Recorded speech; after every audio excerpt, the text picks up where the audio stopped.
नमस्कार दोस्तों, बिहार एक्सप्रेस में आप सभी का स्वागत है। दोस्तों, आज हम बात करेंगे ऐसे केस के बारे में जो 50 सालों के बाद भी आज तक नहीं सुलझ पाया है। मैं बात कर रहा हूं पूर्व रेल मंत्री ललित नारायण मिश्र का। जी हां दोस्तों, पूर्व रेल मंत्री ललित नारायण मिश्र का केस जो है एक बार फिर से रीओपन होने वाला है और इसकी इजाज़त जो है वो मिल चुकी है। पहले हम ललित नारायण मिश्र के बारे में जान लेते हैं कि ललित नारायण मिश्र आखिर थे कौन। ललित नारायण मिश्र उस वक्त के इतने कद्दावर नेता थे कि उनकी बराबरी का कोई भी नेता जो है उस वक्त के दौर में नहीं था।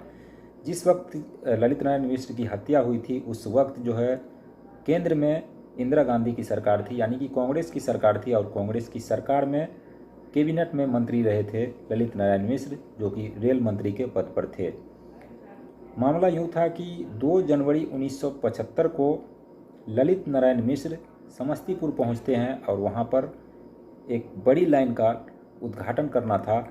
समस्तीपुर में पहले छोटी लाइन हुआ करती थी, तो समस्तीपुर से में जो है बड़ी लाइन का उद्घाटन करना था, ब्रॉड गेज में कन्वर्ट हुआ था। उसी के उद्घाटन के लिए 2 जनवरी 1975 को ललित नारायण मिश्र वहां पर उद्घाटन करने के लिए गए थे और उद्घाटन समारोह जो हो रहा था उसी दौरान कुछ लोग आगे बढ़ते हैं और हाथ में हथगोले लेकर उसी मंच पर फेंक देते हैं और उसके साथ जो है कई और सारे लोग जो है खड़े थे। तो सबसे जो नज़दीक थे वो ललित नारायण मिश्र थे और वो हथगोला जो है उनके पैरों के पास जो जाकर गिरती है, जिससे ललित नारायण मिश्र जो है पूरी तरह घायल हो जाते हैं। दोनों पैर जो है उनका पूरी तरह से ज़ख्मी हो जाता है और उसके आसपास में अगल बगल में जो भी लोग थे वो सब भी बहुत ज़्यादा ज़ख्मी हो जाते हैं। जिसके बाद ललित नारायण मिश्र को यूँ तो दरभंगा ले जाना था, क्योंकि समस्तीपुर से दरभंगा जो है नज़दीक था, करीब 35-40 किलोमीटर था। क्योंकि दरभंगा में डॉक्टरों की स्ट्राइक चल रही थी, डॉक्टर हड़ताल पर थे, इसी वजह से ये निर्णय लिया गया क्यों ना ललित नारायण मिश्र को समस्तीपुर से दानापुर ले जाया जाए। वहाँ पर रेलवे का एक बहुत बड़ा अस्पताल है, तो वहाँ पर ले जाया जाए और वहाँ पर अच्छे ढंग से इलाज भी हो पाएगा। तो समस्तीपुर से दानापुर करीब 140 से 45 किलोमीटर दूर, फिर भी ये तय होता है। वहाँ से कुछ लोगों को दरभंगा भेजा जाता है और ललित नारायण मिश्र और कुछ साथियों को पटना यानी कि दानापुर ले जाया जाता है।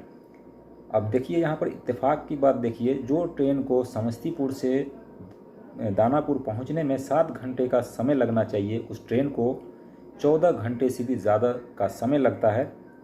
अब इसे साजिश कहिए या फिर कुछ और कहिए, ये भी एक साजिश का बड़ा हिस्सा था।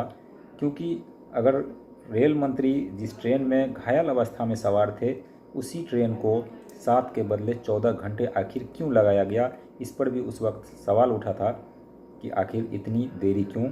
और उसमें भी जो भी बचा खुचा टाइम था, वो दानापुर जब पहुंचने वाली थी ट्रेन, तो वहाँ पर ऑर्डर पर भी कई घंटे ट्रेनों को खड़ा किया गया। खैर, उसके बाद वहाँ पर जब पहुँची ट्रेन दानापुर, तो ललित नारायण मिश्र जिंदा थे, जिसके बाद उनको हॉस्पिटल में भर्ती कराया गया और भर्ती कराने के बाद अगले दिन यानी कि 3 जनवरी 1975 को ललित नारायण मिश्र ने दुनिया को अलविदा कह दिया। और जैसे ही मौत होती है तो उसके बाद जो बिहार सरकार थी, उस वक्त अब्दुल गफूर की सरकार थी, उन्होंने आनन फानन में सीबीआई को ये जांच सौंप दी। सीबीआई जैसे जांच करने के लिए निकलती है, उसके बाद दिल्ली से फ़ोन आ जाता है और ये केस जो है दिल्ली ट्रांसफ़र कर दिया जाता है। जिसके बाद दिल्ली के सीबीआई जो है वो जांच करने में जुट जाते हैं और सीबीआई जो जांच करते हैं वो आपको पता ही होगा कि सीबीआई जांच का क्या मतलब होता है। और ठंडे बस्ते में किसी केस को डालना हो तो सीबीआई को पकड़ा दो, ताकि वो केस सॉल्व होने से पहले इंसान ही ख़त्म हो जाए।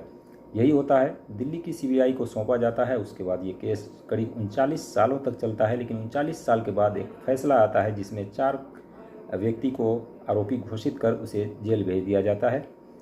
उसके बाद ये 4 लोग सुप्रीम कोर्ट में अर्जी लगाते हैं। सुप्रीम कोर्ट में ये एक्सेप्ट कर लिया जाता है और उसके बाद उसे जमानत पर बाहर कर दिया जाता है। ये केस जो है आज भी सुप्रीम कोर्ट में लंबित पड़ा हुआ है और वो चारों आरोपी अभी बेल पर बाहर हैं। अब इधर जो ललित नारायण मिश्र के पोते हैं, 7 अप्रैल 2024 को, यानी अब से कुछ ही दिन पहले, एक अर्जी लगाई दिल्ली की हाई कोर्ट में कि इस केस को अनदेखी की गई और सीबीआई जो है वो सही से इस केस की जांच नहीं कर पाई, सही से सबूत जो है इकट्ठे नहीं कर पाई, जिसको लेकर ये अर्जी लगाते हैं दिल्ली के हाई कोर्ट में, और हाई कोर्ट में ये अर्जी जो है वो अप्रूव कर लिया जाता है, एक्सेप्ट कर लिया जाता है, और इसके बाद दोबारा जांच करने की आदेश भी जो वो जारी कर देती है। मई में इस केस का दोबारा से जांच शुरू होगा। तो आप ज़रा सोचिए कि एक रेल मिनिस्टर की कत्ल की कहानी और कत्ल के केस करीब 49 साल बाद आज भी अधूरा है और आज भी सॉल्व नहीं हो पाया है।